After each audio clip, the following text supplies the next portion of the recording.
All right, welcome back to season 3, episode 21 of the MVP Real Estate Podcast.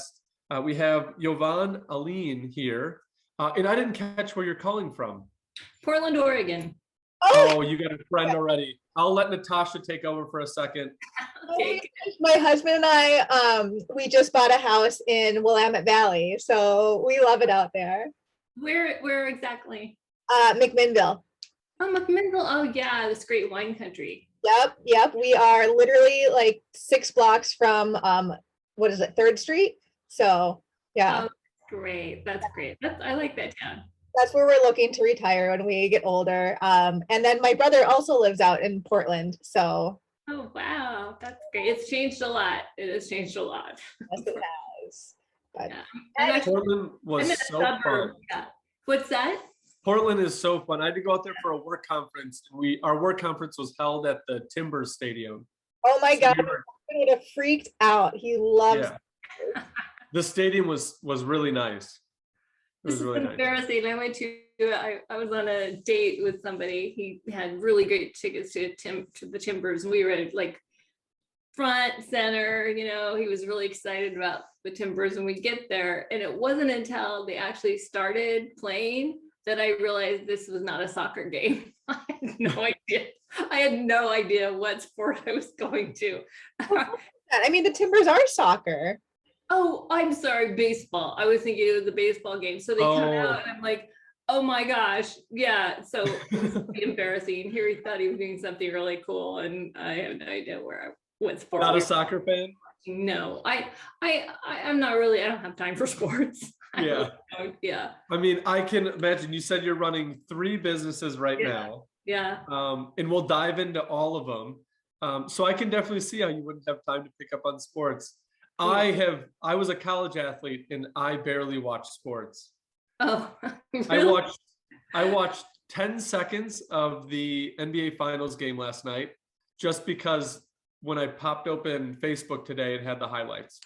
That's what I watched. So what got you started with this podcast?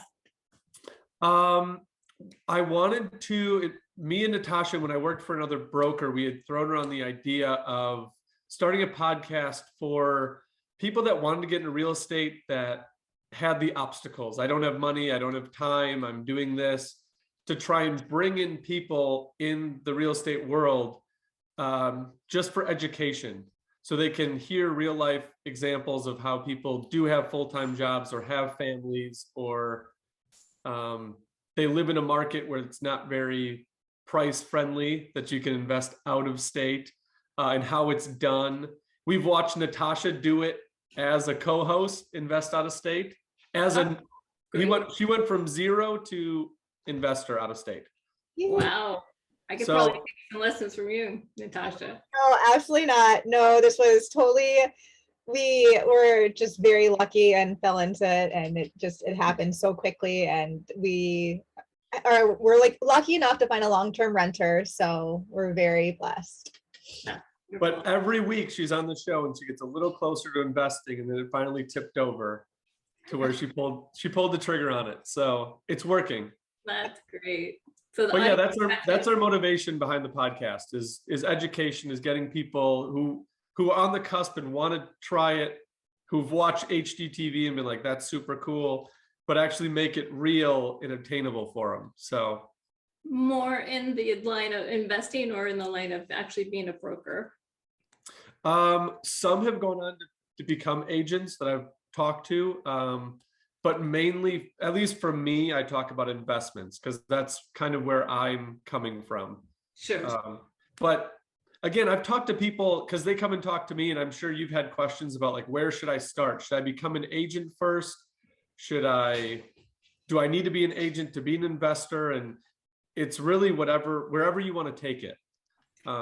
Yeah, I first got into real estate on the investment side. I don't know if you've ever heard of a guy named Colin Sheets.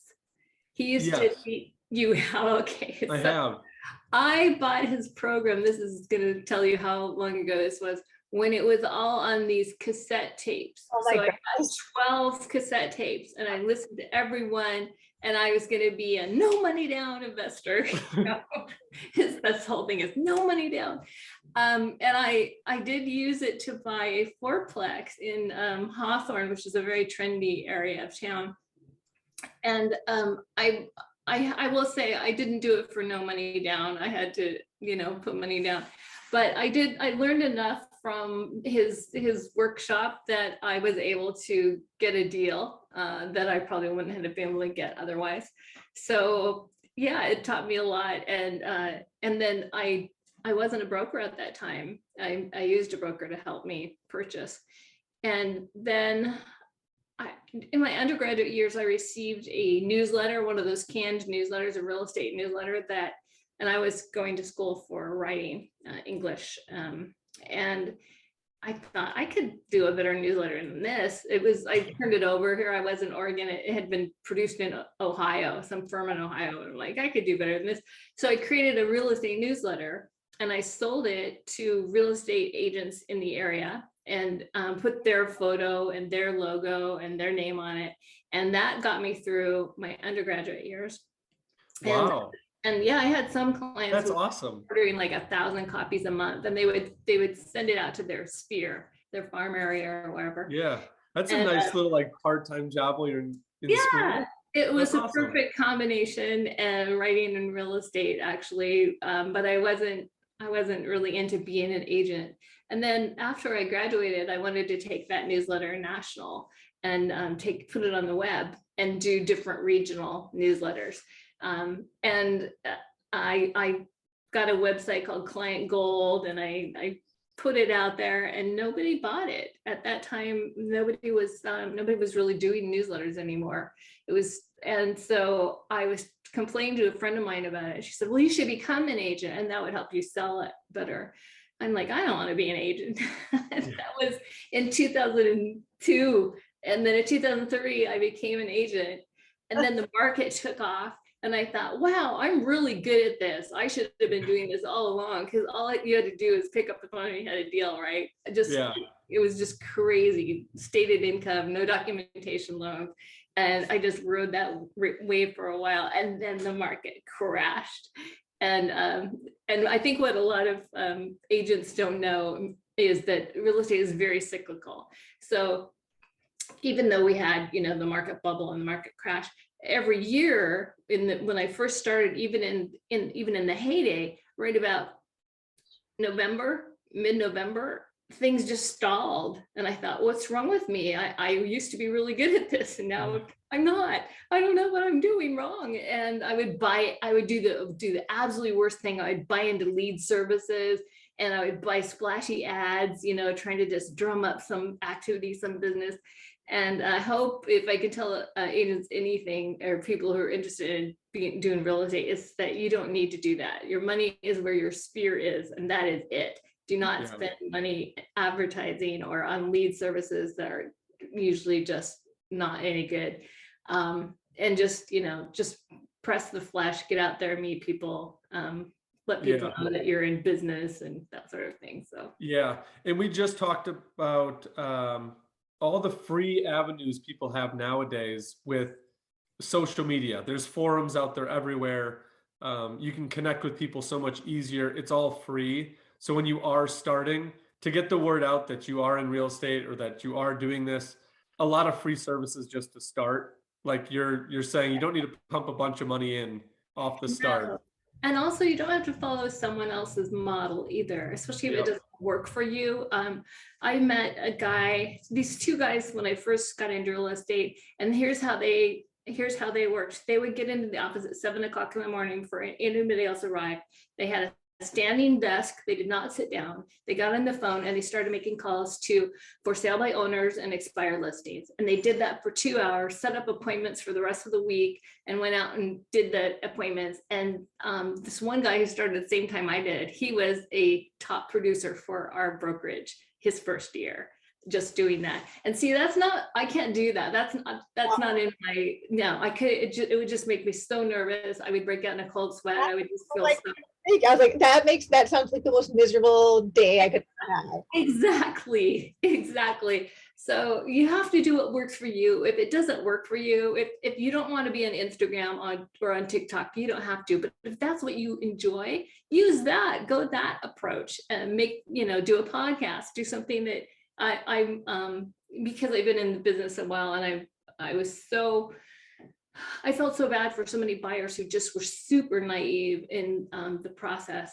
And so I was able to bring a lot of value to them as a broker, explaining to them how the process worked and some negotiation strategies and some loans that they may not know about.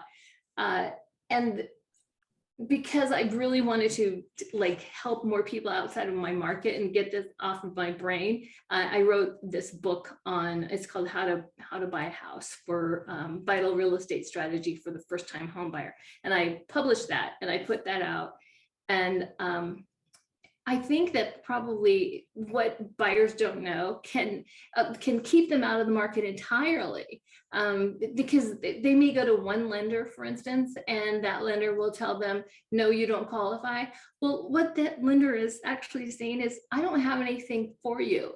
It doesn't mean that that buyer won't qualify for a different loan with a different lender and different criteria.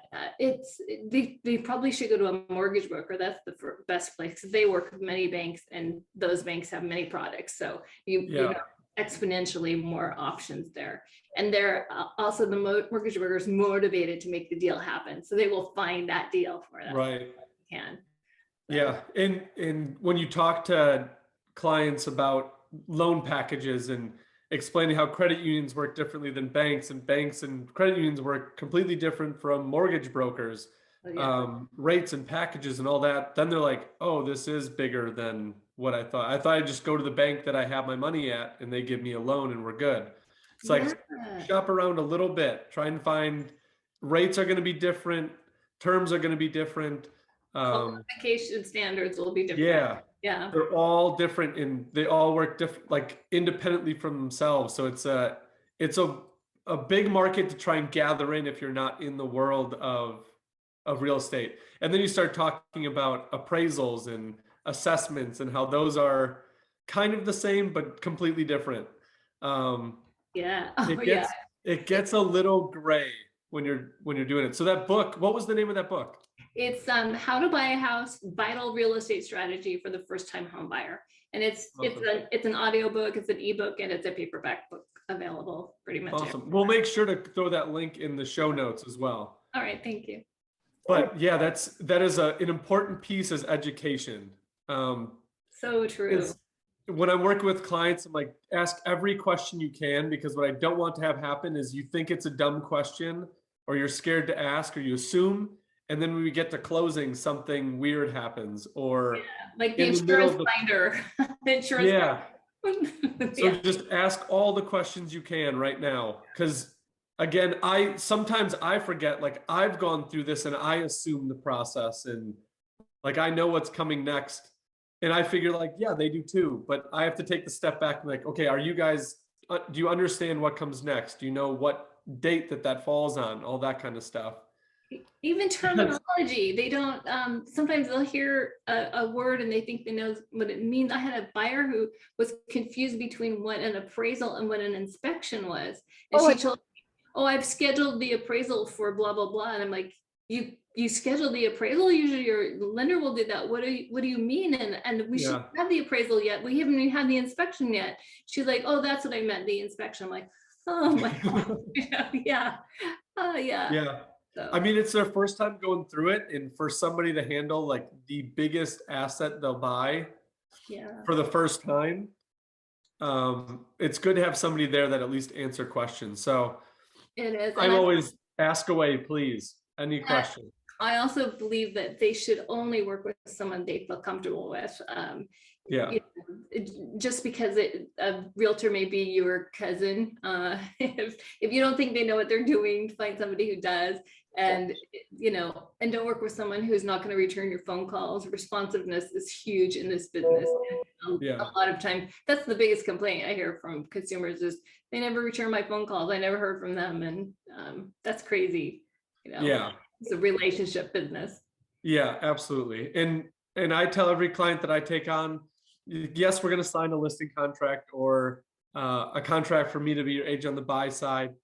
We're going to do that. But if you aren't comfortable or if you have issues, I'd rather you bring them up. And if you want to go somewhere else and this isn't a good fit, I want you to find somebody that you're comfortable with. Because at the end of the day, this is your house. You want me to help you. I'm not going to come in and mandate like, no, you're working with me and this is how it's going to go. Because at the end of the day, we're going to get to closing and you're going to be upset at something. So I'd rather you find somebody that fits for you guys, that more like has the sight or can look through your glasses, your lens, and see what you want if I'm not picking up on it. Right. I think I probably empathize way too much with my clients. I get so wrapped up in it. I'm like, oh no, there are a couple times where I haven't been able to help a client. One client was a Japanese woman, and she had married a man who had a job here in the States. And so she never got her citizenship. She just was a citizen because she was married to him.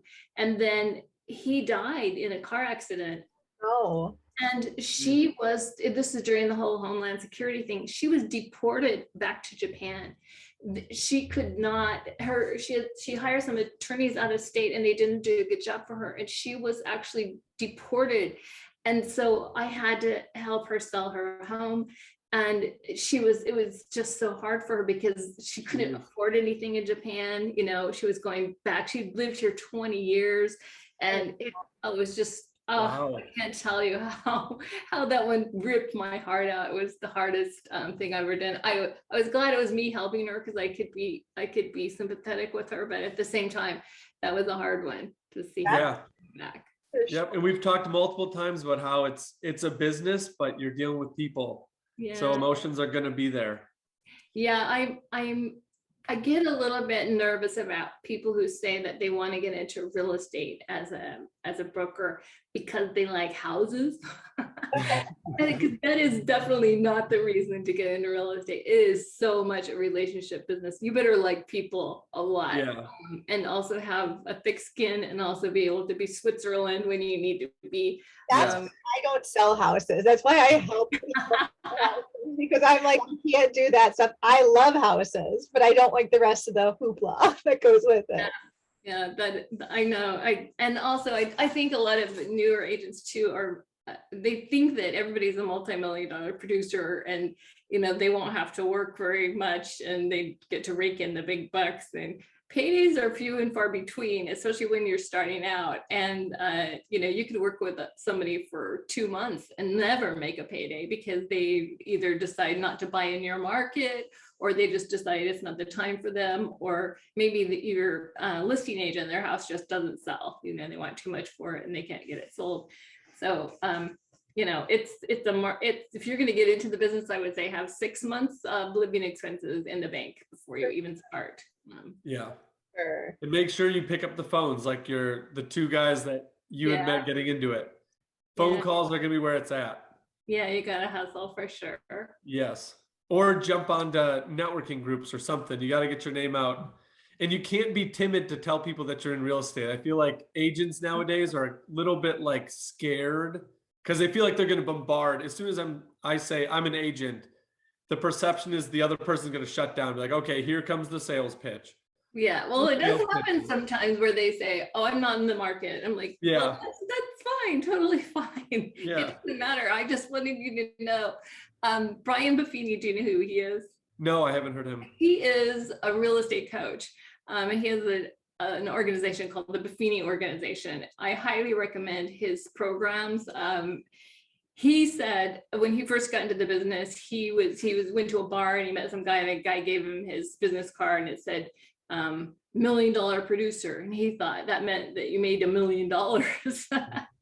And so he was so excited. He got out there and was, but he has something called the mayoral campaign. And I really like the approach. It is when you meet someone, you say, hi, if you knew someone who needed a home or wanted to sell their home, would you have someone that you would recommend to them? And if they say no, then you say, oh, well, just so you know, I happen to be a real estate broker. I've been in the business for X number of years, and I would really love to help them. Here's my card. If they say yes, say, That's wonderful. That's great. If you ever need a second person, and then you Yeah. give them a card.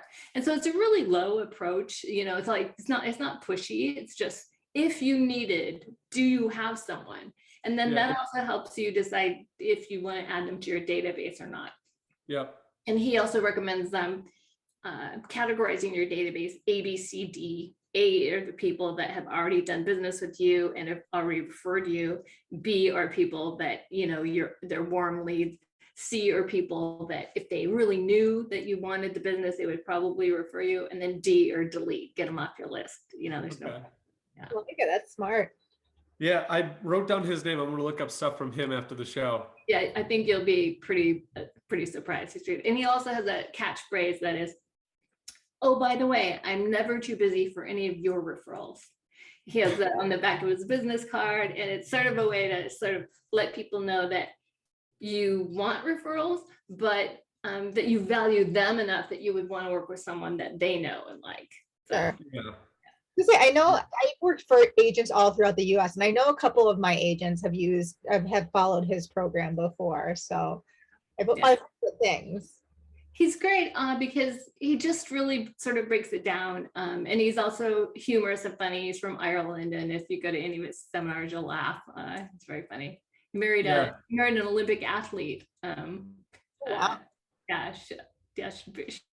He's kind of an average height Irish guy, and she's a tall African American athlete, and they make quite the pair. Oh my goodness. That's awesome. Not intimidating at all. Yeah, the intro part is, I think, the best. It's like that first impression. You don't want to be pushy. You have to come in confident, even if you just started. The 72 hours of training that you just did through that course, you do have the knowledge that they're looking for. You may not have practiced it yet, but you have to show some sort of confidence towards it. But you don't want to come off as pushy or leave a bad taste in their mouth. So the referrals were always a good thing. You can go up and talk to anybody about, you go to a meetup and everybody's there for one reason. So there shouldn't be a reason that you don't join in on the fun. Tell them what you do. But if you're in like a coffee shop and you sit down and you're waiting in line, like you can tell people that you're stopping in before your next meeting and this is what you do, and not push them into like a full-up conversation of how can I help you buy and sell a home, because you haven't asked what they needed yet or found out where they're at in their real estate, I'll say, lifespan. Because at one point, I'm confident at one point in someone's lives, they're going to be dealing with real estate at some point. And I just want to be the person that pops up. Exactly. And if you can get them on your database and then stay in touch with them, that's really important too. Just be top of mind when they're thinking of real estate, Yeah. Like you said. And now they have services that'll help you do that too. Now, one that pops up is that constant contact, but that is a paid service. So for some of these things, you would have to pay. Otherwise, you can do it manually. If your list is small, you can still send out. I think Gmail does time-sensitive emails. They do. Like you can set up an email and then remind yourself, or it automatically sends out in a week. Yeah, I'm old school. I do a newsletter, and I used to do like a 4-page newsletter, color and print and fold it and send it. But now I just do a newsletter on my letterhead, and it's just to my A and B database. So I send it out, and all I have in there is just what's happening in the market right now, because that's what people want to know. Like, how's the market? They want to know how it is. And then if I have a current listing, I'll tell them where it is. And if I have an open house coming up, I'll tell them where it is. And I send that out. I try to do it once a month, but lately that hasn't been happening. And I enclose my business card. And at the end, I say, and by the way, I'm never too busy for any of your referrals. And it's just, people enjoy getting it because I really do convey actual information. I tell them about new loan programs that are coming up. I tell them about how sellers can avoid being homeless when they sell in this market.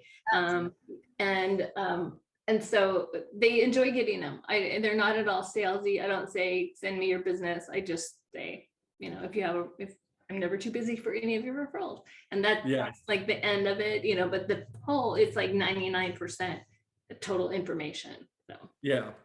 And that kind of goes into the other part of your, what do you call yourself, a multipreneur? multipreneur, yes. So writing books, doing the newsletter.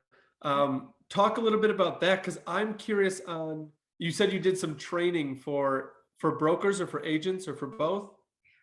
So I develop real estate courses for continuing education and pre-licensing for a company called Calibri, and they have McKissick and Hondros, and they have multiple real estate schools that work under their Calibri umbrella. And before that, for 10 years, I did the same exact thing for a company called the CE Shop, which is based in Denver, Colorado. No. So, Yeah. I've heard of the CE Shop. yeah. That name does ring a bell. So That's yeah. exciting. Yeah. I used to manage a group of instructional designers and writers at the CE Shop, but I parted ways with them for multiple reasons I won't go into. And I really like working for Calibri. It just happens to be their main competitor. Calibri has close to 1,000 employees, whereas the CE Shop had about 150 when I left. So it's a much bigger organization. But the reason we heard of it is it used to be very small, and then it started buying all of these schools. And so you've probably heard of McKissick or Hondros or some of their regional. McKissick sounds familiar. Yeah. I don't know where I would have seen it though, but McKissick is really big on sending out, they were almost obnoxious, I thought, sending out reminders for when your CE is coming due, and you get a postcard from them. And yeah, they're very heavy marketing driven. I don't know how much that's going to change that. Maybe that's where I've seen it before. I'm but sure. Yeah. That's cool that you're on like the ground floor of the new agents coming in, so you can kind of write the training manual of how they're going to operate in the field, which is super exciting. Yeah, and not a lot of people who do what I do, developing courses, are actually practicing brokers or have ever been practicing brokers. So I'm able to bring sort of a more real world perspective to it, Yeah, because that is the one thing that new agents will find. What you read in the book and what you practice, it's a little different. It's totally different. But when they get out of their pre-licensing education, they start working. They're like, oh my gosh, I remember when I first had a deal. I had sent out, because I'd done all this reading on how to become a successful real estate agent. I read this book by a woman named Marilyn something, can't remember her name, but she recommended marketing to other brokers. So I'm in Portland, and on the other side of the river is Vancouver, which is Washington, which is a different market, right? You're not licensed in both.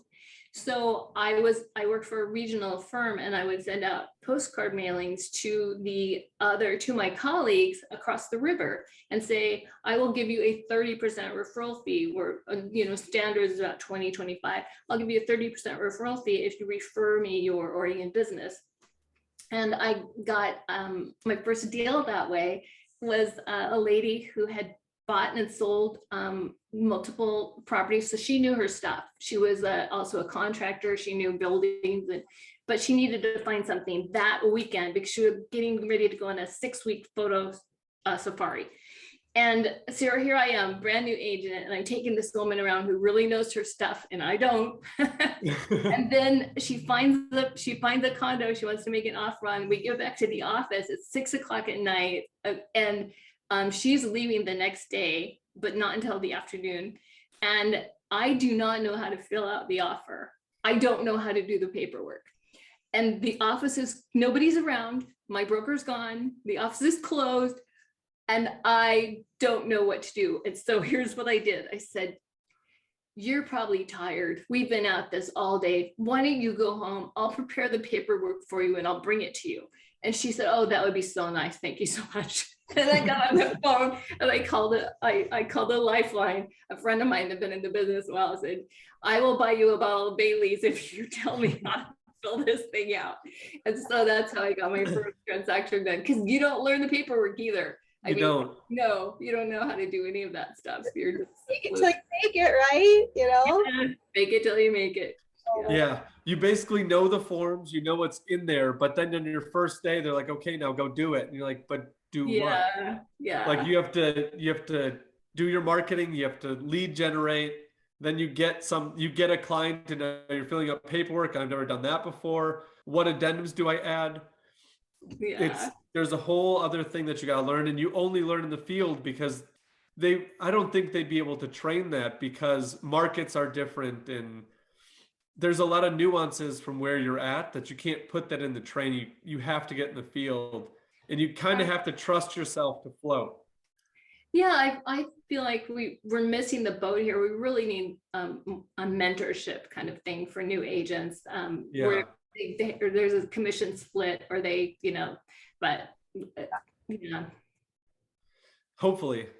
I'm hoping to start a brokerage here in a couple of years, and that was one of my big things. I worked for a company. It was commission based, just like real estate, but they offered like a draw system, and then there was leadership positions above. So when you got in, you had a mentor that you could call that would be there, and then you obviously would share some of your profit with them. But at 6 p.m. when you don't know what's going on, you can call them, and they're the ones that are going to help you get through that first initial stage. And then when you graduate and move up, now you're in that position, and then you'll have somebody underneath you where it's kind of a cyclical model. Yeah, that's great. It was very cool, but it's capital intensive because they were offering draws because a lot of people didn't have the 6 months backup of just jumping into commission only. Yeah. So that one is a bit capital intensive, but I'm trying to work out the little nuances that go with it. Yeah, maybe there's a way to do that without having to have a bunch of cash outlay. Yeah, I'm still trying to figure that out. So if you figure it out, let me know. Okay, we can tag team that one together. I'll think about that. So more on the educational piece, or I want to go into your newsletter before I go into that educational. You said you started in your little market. You were sending it out to brokers in your market. You were obviously pulling data for that market to help them out. When you went national, that's your whole piece of pie right there. How did you dive into each market and get the data for, let's say, Ohio or Cleveland, be more specific? So I started my webpreneurship by developing, my husband and I had worked at a public relations firm, and he lost his job. And I had been an editor there, but I had quit to have my babies. And so we needed to find a way to make some money where we had these 2 young babies, and all we really knew was public relations, And yeah. So at that point, I decided, well, public relations is a service-based business, and that means you're selling your time. Maybe there's a way to turn it into a product. And I knew people thought public relations was really sexy, and so I turned it into a 12-week course in public relations. And then I had a certificate of completion at the end. And because of our background in public relations, we had the cred to convince people that we knew what we were doing. And then I sold it online. I bought keyword advertising. At that time, keyword advertising was cheap. And so I had students in 19 countries taking my course. Wow. And I developed three versions of it. One was a public relations toolkit for small businesses, and it was all the same content. It was just a different angle on it. Another one was for freelancers who were maybe doing writing and then add public relations service to it. Another one was for career advancers. So somebody who was maybe an admin or something and wanted to do public relations for their company so that they could learn how to add that to their, skill set. And yeah, it did quite well. But I actually sent out physical like binders with the information and CDs that had like templates for the white papers and press releases and all of that. Wow. So, were you creating all that content? You were doing like recordings and all the sheets and everything? Yeah, I did it all. Wow. Yeah. And that had to have been labor intensive. It was super labor intensive, but you create it. That's the great thing about being able, if you can turn something into a product where it's a widget as opposed to, selling your time. You create it one time, and then I made 3 versions of it, and I'm sending the same course out every, to different people. So you create it once, you sell it many times. And that's one drawback of real estate. It is a very hands-on, intensive business. Yeah. It takes a lot of time between paychecks, and also a lot of time just devoted to, the service. Yeah. So you took that was where you started in terms of going national. Yeah. And then you wrote your book after that one. Yeah. So all along while you're running your brokerage. This is all during your time you're running your brokerage. And having babies, right? And being a full-time mom. Yeah. So I don't sleep a lot. Say. So with the success of that PR business, then after I started that newsletter, then I thought, oh, maybe I can turn that newsletter into national, on the web, because I had all this pay-per-click advertising. But by the time I thought of that idea, pay-per-click advertising was really expensive. And I just couldn't, I spent a lot of money on advertising, and then it just wasn't a thing that it was easy to sell over the internet. When I sold my newsletter, my real estate newsletter, I actually went into the offices and went to their sales meetings, brought copies of my newsletter, and then sold it that way. Said, if you're interested, here, where do you go? People would say, well, what if I buy it and then somebody else buys it and somebody gets the same newsletter? Well, that's the same thing with those regional ones you buy. And chances are, that's not going to happen. I'm one person versus, this big conglomerate that's in Ohio that's selling to everybody. So, yeah. And I mean, yes, it might be the same newsletter, but the data is going to be the same data. You're in the same area. So whether it's coming from me or coming from somebody else, the data is the data, and that's the same either way. That's why I don't love those postcard mailing that you can get, or, you're going to end up with, everybody gets a copy of the baseball schedule for the season, right? And everybody gets the baseball schedules of where the Apple festivals are, and you get the same postcard from 2 different agents, and it just doesn't look good. So speaking of postcards, you'll enjoy this one. I just got one, and I'm trying to make sure that there's no personal info. All right, so I just got this one in the mail. They're interested in buying my house. That house was torn down 2 years ago and rebuilt. So we're outdated here. And then the back is just the black and white with your info. But I was like, well, that's interesting. We got to update a photo here, because I'm sure they ran numbers on this property for what it was and don't know that now it's a 2-story home that's completely different. Yeah. Well, and what I love too is when sellers tell me, well, Zillow says it's worth this much. And in this market, but here's my saying. I say there are lies, damn lies, and Zillow, because they're just so far afield. They could be $60,000 off. They could be more than 10% off easily. There's a lot of those little, the iBuyers, I guess they're calling them now, that are pulling back on what they were doing because their data was so off. Zillow has gotten themselves in trouble because they'll buy those homes that are sitting on the market thinking that there's going to be some sort of return, or they can list it again and make money. And they're losing money on all of them because all of they're set on analytics that are off. Yeah. And they can't narrow down into little sub-markets. They can only do general. Yeah, Zillow actually got out of the iBuyer business. They're no longer. They're completely out now. I knew they were pulling back drastically. They're out. Yeah, they're out. They've sold. Okay. They lost money, but they make a lot of money, so they'll be fine. They will be fine. Yeah. They'll give everybody their property values that get them excited, and then they go talk to us, and we're the bad guys. Be like, that's not right. Yeah, sometimes we're the bad guys. Sometimes we're the good guys. Sometimes they err on the other side, but usually they overprice. And I think one of the reasons they would overprice before is because they were in the iBuyer business. They wanted to keep the values up because it helped them. Because then, that was a scary one. But I'm glad they recorrected there a little bit. Yeah, they did. I don't think iBuyers, will ever displace brokers. I just don't think they will. The service isn't there.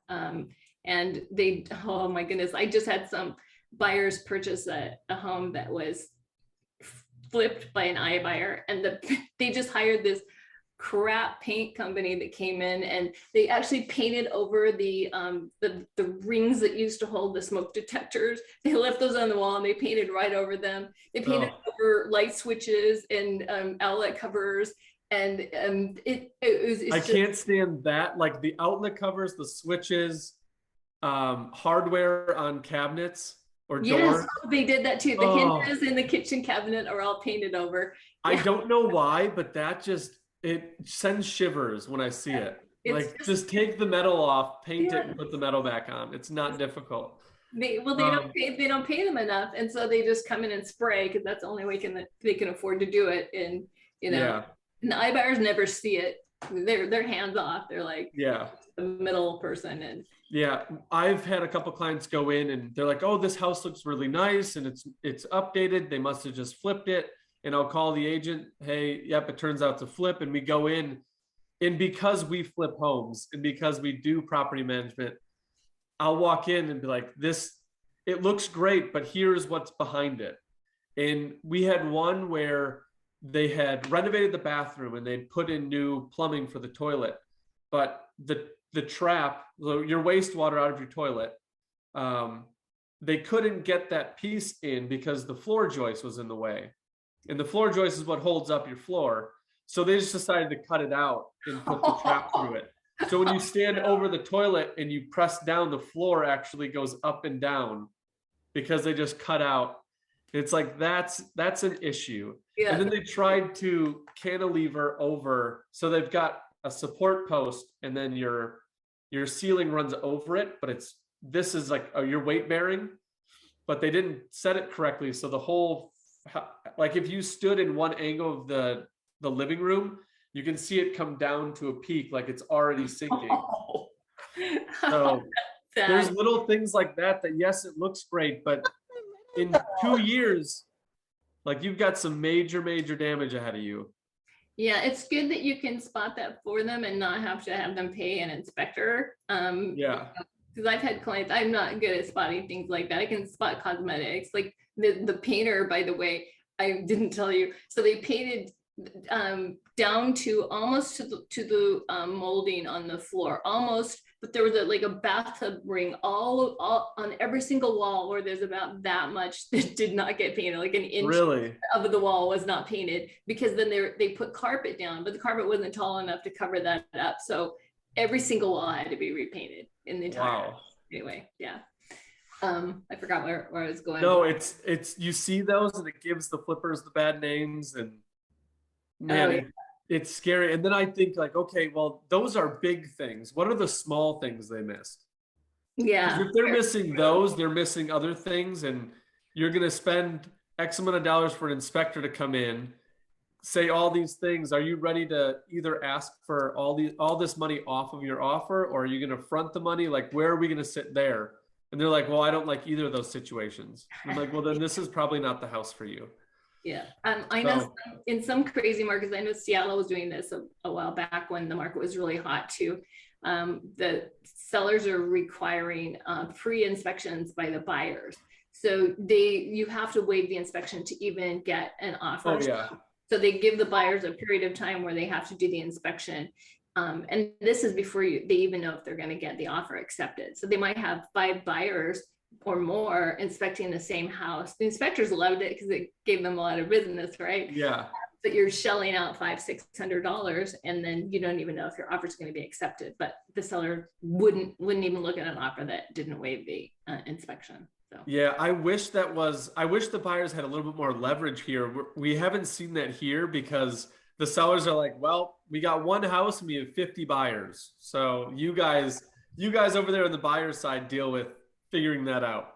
Yeah, well, okay. So a couple of things I would tell your people that are fairly new are waiving the appraisal gap is one thing that buyers are doing right now. So the prices are ratcheting up, and sometimes the sellers are concerned that it won't appraise. So the buyers will waive the appraisal gap, either all of it or a portion of it. Say they'll waive $20,000 of the appraisal gap.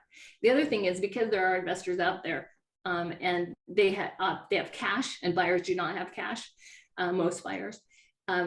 some lenders in some areas, and we have one lender in our area, the Portland area, that's doing it, are allowing the buyers to come in by paying cash. So the lender buys the property and buys it as and or assigns, and then in 10 days resells it to the buyer. So there is a cost for that. There's a fee for that, but in general, the fee is not as much as the bidding war would get them. Yeah. So basically, it puts them on a level playing field with investors who are coming in with a lot of cash, that they can. You have to be home. You have to be owner occupied. It's not available to investors. You have to have at least a 700 credit score. You have to have at least 10 to 15% down. They want 10% down and then another 5 for a buffer just in case. But it's a pretty good deal for buyers who are in a position, they have some cash available and they don't want to keep getting overbid all the time. Yeah. For those buyers that do have the ceiling to do that, I think that's a great idea. And I have not seen it in this market. It's probably going on. I just haven't seen it. Not every market has it. And even the lenders who, like I said, we have one lender in this area, Evergreen Mortgage, is doing that. So I don't even know how people would Google for that to find out if. Yeah, I'm gonna call the mortgage lender that I have a contact with and just ask them if that's something that they're offering, because that's a very useful tool right now, especially because we just had a listing in all of the offers that had financing. I was like, at the end of the day, you're gonna go right back to your offer price. So they offered 15 over, 20 over, but after everything they have, you're ending back at your listing price. And they didn't have a lot of leverage. They had no like added bonus to take that offer, because you had 5 cash offers sitting here and you're like, those are great offers in any other market, but right now you're like bottom of the pool. Yeah. So another alternative for buyers is to buy under their ability to pay. So if they can qualify for 400,000, they should be looking at 350 or 320. And then they have the option to go over. And then also some buyers are willing to clean out their 401k and then refinance after the fact. So they can use as long as they can do it within 60 days, they don't have to pay that penalty. So they can take it out of their retirement or whatever, pay cash, and then replenish it by refinancing after the sale closes. So and that comes with buyers that have the ability to tap into the 401k. There's been a lot of people out there that they're going for a home under 300 and they don't have the savings. Maybe they have the down payment. And it's like, man, this is going to be a battle, but eventually we will find something. I worked with one buyer who wanted a duplex because she wanted to retire. She'd never owned a home before. And so I showed her, first of all, I made sure she got pre-approved. Then I showed her probably 12 different duplexes in her price range. Were actually a little bit outside of her comfort zone, but she just needed to get something. She put multiple offers down. And finally and then we had a couple of inspections, and the inspections turned up not good. So then she had another offer on another place, and they just had a sale fail for the inspection. And so they provided the inspection report, and she took that and said, I can live with these things. And I'm not going to do my own inspection, which I don't really recommend. I recommend doing your own inspection. You never take another inspector's word for it. But we were 12 days outside of closing, and I found out that the underwriter who had underwritten her got fired because they weren't doing their job, and she actually never qualified for a loan at all. Oh no. Yeah. So that happens too. Yeah. Just when I think that maybe, they pay us too much in this field, I'm like, no, we don't get enough. We don't get nearly enough. Wow. I've thankfully never had that situation. I'm sure that had to be a shock for your buyer. It was, and she hated me, and it wasn't my fault. I'm like, you get caught in the crossfires. Yeah. What ended up happening with that? Did the deal fall through, or was there? Oh, yeah, it fell through. Yeah, we had to pull out. She lost her earnest money. It was not good. Dang. Well, hopefully that lender now is has some people in positions that do their job right, so that doesn't get Yeah. brought up again. Yeah. Is there any damages on that for the lender? I don't know. Well, the underwriter was fired, so that's a pretty big damage. We went through a mortgage broker, and then I don't know if I guess if she wanted to pursue, she could, but she's not really talking to me anymore now. So. I know. And Yeah. those are the things where early in the show you said you have to have thick skin. That you didn't know that the underwriter didn't underwrite her correctly. We don't get to see their details. No, I don't know the underwriter. It was my mortgage broker who found the lender. I'm not even sure what lender it was. No, that I think about it. Yeah. So that's crazy. Well, that is a whirlwind kind of situation going there. Sorry about that. Yeah. Oh, well, it's fine. It happens, and then on the flip side, you get, I have a listing coming up that he actually got COVID, so we had to postpone it a week, but I run comps, and there are 11 comps in the last 3 months in their direct area. Perfect. I mean, you never find that many comps. Yeah. And the average list price was $760. The average sales price was $950, and it's sold they all sold in an average of 4 days. So my clients were saying, should we list at this amount or this amount? And I said, it doesn't matter, because you're going to get more than that anyway. So, yeah, that's funny. With you running your brokerage, obviously you have your clients. Do you have agents underneath you? No, I'm a sole proprietor. Yeah, I became a sole proprietor broker 3 years and a day after I was joining I belonged to a real regional firm, and I was like tired of giving them $20,000 a year just to have a desk. Yeah. So I went on my own after that. I did start a partnership with somebody shortly after that 3-year mark, and it didn't really work out. We had completely different styles. I wasn't crazy about her ethics, and so I like running my own show. Yeah, no, definitely. The only reason I ask is because you're in the training world. So yes, I figured who would be better as a broker, as the person who writes the training manuals for all of these CE and intro? Well, I belong to a Facebook group called Masters in Real Estate. It's run by the owner of Soldera Properties, which is a small regional firm here.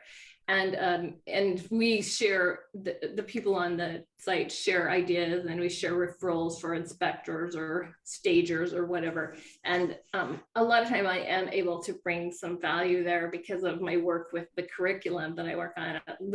Sometimes even brokers who've been in the business a while don't understand the nuances of the law. They don't understand what steering is, for instance. And so I'm able to say, well, no, here's what the law says. Here's what NAR says about it. Oregon's interesting because we passed a law that now a federal judge has said the law is, we prohibited buyer love letters in Oregon. She got the last one. So you got the last one, yeah. And then, but you know what? Now you can use them again. Okay. Even though NAR for at least 2 years has said, no, don't use them. And I don't submit them. If I receive them, I don't submit them. After the deal is over, if my clients want to see them, then I'll share it. But I tell my clients I have it, and I tell them why I'm not giving it to them. I also tell the buyer's agent why I'm not giving it, because NAR says don't do it. Because there's just too much opportunity for a fair housing violation there. So yeah, no, that is true. And there's specific things you can and can't say. Like you can't put a picture on there of who you are. There's a lot of little nuances on it where, I will be honest, about half of them I read, because usually it's between the buyer and the seller, and it's not my thing. But if you don't read them, you could get in trouble by those fair housing laws. Yeah, and they're actually on this Facebook group I belong to, there's a little debate about whether you have to present them, because one of the rules in Oregon is that you have to present all offers, all documentation related to the offer, and that would include a buyer love letter. So Oregon's own regulations actually conflict with what the National Association of Realtors is suggesting. So is the letter actually part of the offer, though? That's a good question. That's up for debate. Yeah, that's a part of it. I'd have to say you'd have to write that in the offer saying that this document is attached for it to technically be a part of the offer. Otherwise, it's just a document. I'm with you. I'm not gonna present them, but there is people could make a case for it if they really wanted to. So yeah, and that was another nuance. Just to go full circle as we wrap up the show, the little nuances of like getting into real estate and becoming an agent, what is a part of the offer and not a part of the offer. And so when I buy homes, like I tell all of my buyers, there's a lot of offers that I put out buying in cash that I do an inspection, but it's not contingent on the offer. So my offer is still my offer, but I'm still getting the inspection. And I let the seller know I'm going to get the inspection, but that's for my knowledge. I want to know what I have to go in and fix. It's not for me to pull out of the deal. So that's what means like, is it contingent or not contingent? You can still do it. And they're like, oh, I didn't even know you could do that. And those are like little things. Well, one guerrilla marketing guerrilla tip that I would probably not employ myself, but it is waiving the inspection contingency, but then having the inspection and using the 5 days disclosure period, the seller disclosure period, to back out.